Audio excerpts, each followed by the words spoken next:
The COVID-19 pandemic will certainly have a big impact on public space in cities. So I think about the biggest factor that keeps coming up today around COVID-19 and being able to create safe environments is density. When we think about the future of creating public spaces, it's really a matter of how many people are going to be able to be in those spaces at a time. Historically, pandemics have tended to make some pretty major changes to the landscape of our urban settlements. The famous landscape architect Frederick Law Olmsted was a big proponent of parks, and he talked about parks being the lungs of the city.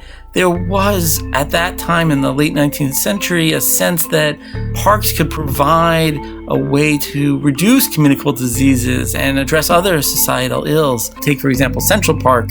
Even in a giant metropolis, people can spread out in a park like that. But in more other types of public spaces, like in Times Square or along Broadway and the sidewalks, you can't. It's just not possible. So public spaces are going to have to respond to what kind of density is really allowed to be able to kind of maintain the kind of continued sense of social distancing. So I know a lot of governments, states, and local governments have put in place measures that specifically say if your store or business or school had a capacity of 100 people, it's going to automatically get reduced to 25%. So now it's only 25 people.